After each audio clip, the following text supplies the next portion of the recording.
Good morning, friends. This is Pastor Lorri from First UMC in Kirksville, and it is so good to gather together with you today as November winds its way through, and we have Thanksgiving just around the corner next week. Boy, it has been wintry here with the cold and the snow. And just a few minutes ago, I looked out and there were some little tiny snowflakes glittering in the air, even though the sun was shining. But it sounds like maybe a little reprieve from the bitter cold is on its way. So I have been thinking a lot about Thanksgiving as we come into this weekend, and thinking a lot about, as Reverend Jennifer talked about on Wednesday, our expectations and just the ways that often around holidays we have a mindset of what we expect the holidays to be. For some of us, that is sort of a Norman Rockwell type, everybody gathered around the table in their Sunday best with a beautiful brown turkey in the middle. We also have other ideas of what that might be. And we have a tendency to take all the high points from life, all the wonderful times of pieces that did go well, and kind of mash those all together as this idea of the perfect Thanksgiving, or the perfect holiday, whichever holiday it is. When in actuality, many of our holidays are fairly nondescript. They had things that didn't go quite right. And sometimes the traditions that we hold most dearly, while there are some that, yes, we do every single year, there are others that maybe only happened once or twice, but they made such a big impact on us that we continue to hold that in our minds as the holiday will be right if. But as we go into this time, I would encourage us all just to be prepared that there will probably be some imperfections. And when we encounter those, to have grace. That there will be things that we planned that didn't go the way we had hoped. There may be plans that have to be canceled entirely. I was thinking back over the last few years of Thanksgivings that our family has had. And we spent 2 years ago in 2020, we had COVID. And I tried to stick to my plan. I still stuck a turkey in the oven because it was thawing, but we'd lost taste and smell. And that turkey was awful. I mean, the turkey itself was fine, but because I couldn't smell it and couldn't taste it, it was very meh. I think last year, I know for me, I was recovering from surgery. And so even sitting upright was harder than it often is. There have been many Thanksgivings where things just have not been exactly what I planned. There are times that we can't get together with those we love, and Thanksgiving feels lonely. There are times when we do get together, but family tensions get in the way, and sometimes we leave thinking, oh, I'm not sure I should have gone after all. Then we get the ones that have the things that will be good for a laugh years down the road, right? The oven didn't get turned on, and so the turkey didn't bake, or a pet got in the way and dragged the turkey across the room. You know, the things that at one point in time we laugh about, but not in the moment that they're happening. And I would just encourage us, whatever it is that this next week brings our way, that at the heart of all of these celebrations that we gather for, at the heart of it all is gratitude, that practice of giving thanks. And that can be the case, both in the ones that go exactly the way we thought, both in those holidays where everything is picture perfect, and it can also be the case in the ones that aren't. And I read a little description about gratitude earlier today, that there's something powerful about turning outward, remembering the good and acknowledging those, either out loud or just in our hearts. And we know that sometimes that's a challenge, right? Sometimes we really have to scrape to find what's good. Sometimes it may simply be, I'm in a house that has heat. It may be something very mundane. I had warm water to take a shower with. It may be something that is so normal that we don't even notice it. Now, it may be something big. We got some great news about future college plans for one of my children this week. And so sometimes it's the big things, but sometimes it's also just the very base ones, no matter which range or anywhere in between. The practice of gratitude actually changes us physically.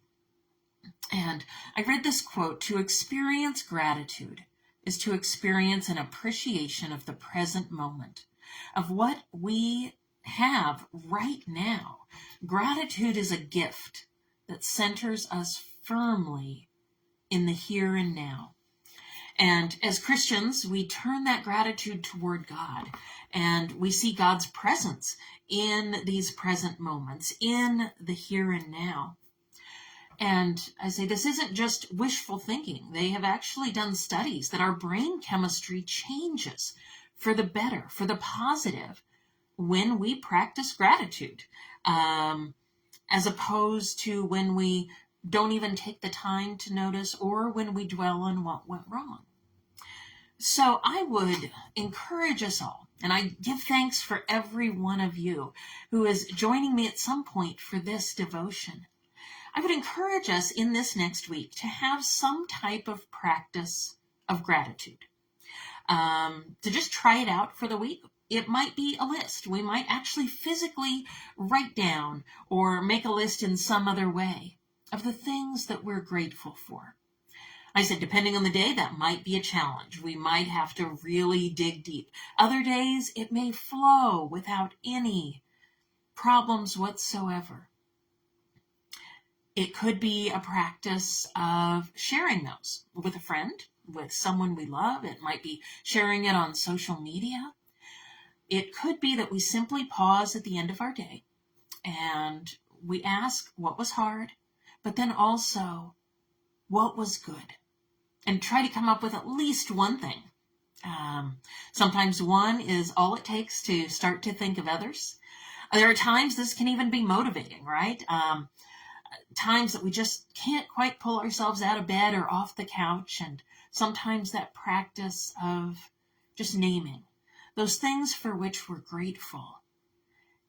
It changes our mindset just enough that it can give us a different outlook on all that's happening.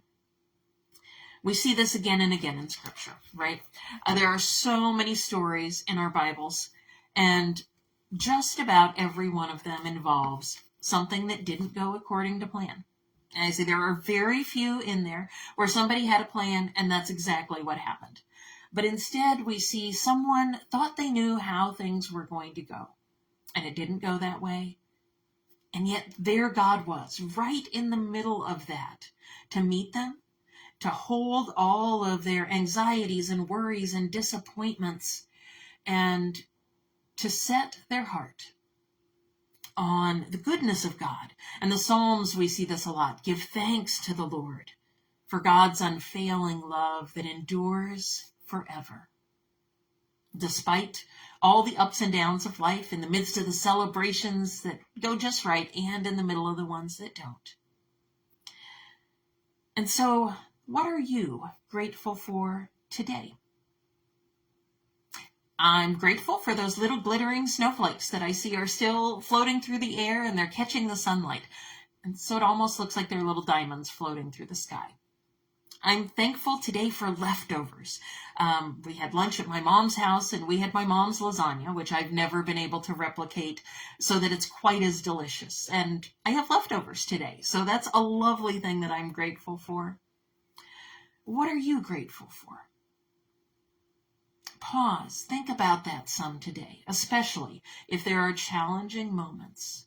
I know sometimes that feels kind of hokey, making a list of things that I'm grateful for. How is that going to change things? But I can assure you, from the times that I've done it, from the times we see that example in Scripture, from the scientific research that says we can see on brain scans how it changes when we give thanks. Give it a try. And maybe let us know how it goes. Was there something that you realized that, oh, I've been just taking this thing or person for granted? Maybe there's a time that it really helps in the middle of a tough situation. However that goes, I give God thanks because our God is a God of abundant life. And sometimes God is best seen when everything doesn't go according to plan, because we know then that it's not our efforts that brought it about. And sometimes it's a little easier to see God's presence at work in all the wonderful, beautiful, and challenging ways that God meets us. So God of abundant life, we give you thanks. And God of graceful power, we offer our prayers. So friends, go into this next week with grateful hearts. We hope to see you both this Sunday for our Commitment Sunday. I won't see you here next Friday. The office will be closed for Thanksgiving on Thursday and Friday. And we also won't have our daily encouragement as normal those 2 days live. So I will see you again in a couple weeks as we enter into Advent. But go in peace, friends. Go with grateful hearts, and we'll see you soon. Take care.